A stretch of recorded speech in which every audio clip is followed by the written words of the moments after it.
Hello, South Pacific family.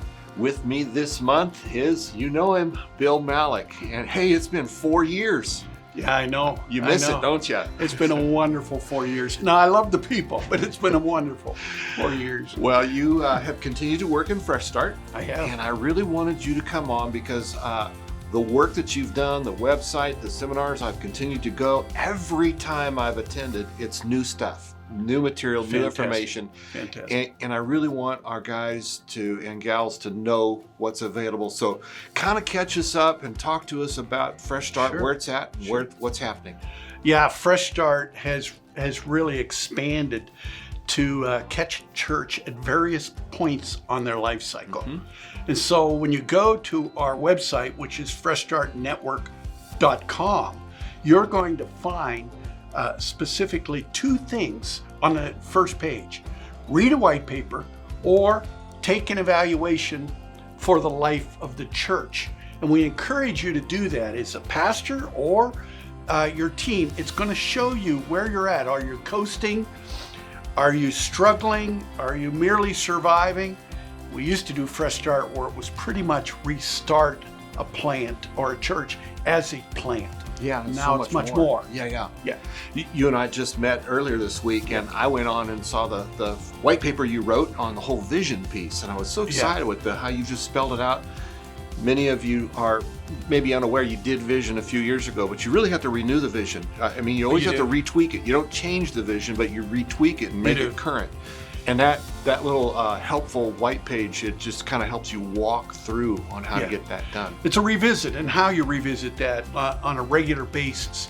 And a lot of our papers are not so much strategies important, but they're tactical.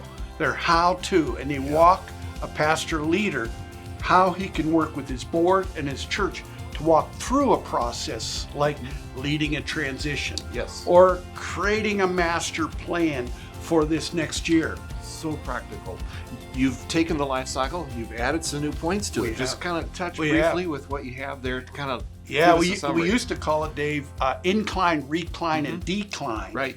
And we still do that in the white paper, and that's our base. But when we work with churches, we found different terminology is much stronger. And so we go with birth to growing to thriving as you're moving up the positive side of the life cycle to coasting. And coasting has degrees. Yeah. If I'm driving down the freeway and I take my foot off the gas, I'm coasting pretty fast. But if I leave it off the gas for very long, I'm really slowing down. After coasting, then we move into the backside of the life cycle, which is struggling and then surviving, doing what we can do to just keep the doors open all the way to the church, a death or a restart. Yeah. So it's different terminology, and that particular evaluation is right there on the front page. As I've said before, it'll take you 7 or 8 minutes to take it. Yeah. I encourage you to do that. It's going to help identify in 5 key areas how your church is doing. And I think most of us, at least when I was pastoring, was unaware. Like I felt like we were doing pretty good. Yeah. I had given my board, I took off the headings from your columns, and I took those off, and I told my guys, hey, just circle the ones that describe us. Right. And they all did, and across the board, we found out we were coasting. And we thought we were doing really, really good, but it was a real wake-up call when I put the headers back on top of the column. I'm like, here's where we're at. And they're like, no, this is wrong. Yeah. It's like, no, it's not wrong. You identified it. No, that's for sure. And that's what you need is a look in the mirror. I know when I was a pastor, things seemed to be going well. And sometimes there were a couple of areas of ministry that were struggling and I wasn't truly aware. And so this is the point. We're trying to help you look in the mirror and say, where do we need some work, or where are we strong and we need to even make it stronger? Yes. And for me, in the 40 years, when I'm coasting, I'm comfortable. Yeah. And so the red flag for me as a pastor is if I'm comfortable, good point. I'm probably coasting. Yeah, that's a good point. In fact, that's the destination for a lot of churches. Yeah, they think they've arrived. Hey, we're relaxed, we're sitting back, we're doing just fine. Yeah. And you just don't stay there because the enemy, Yeah. he likes you there. Yeah. especially on the back end of coasting when you're starting down the back side of the life cycle. He would prefer you to be in that position. Yeah.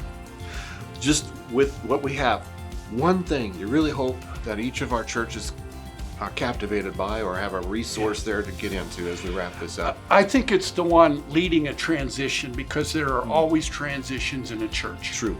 And that particular paper, we also have it in Spanish as well as English on the website.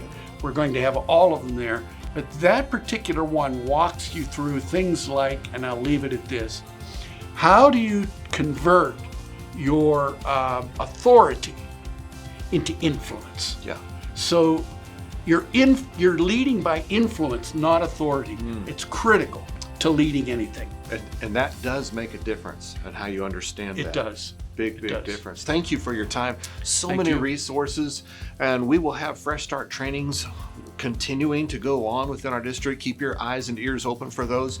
We currently have our trail guide training coming up this month.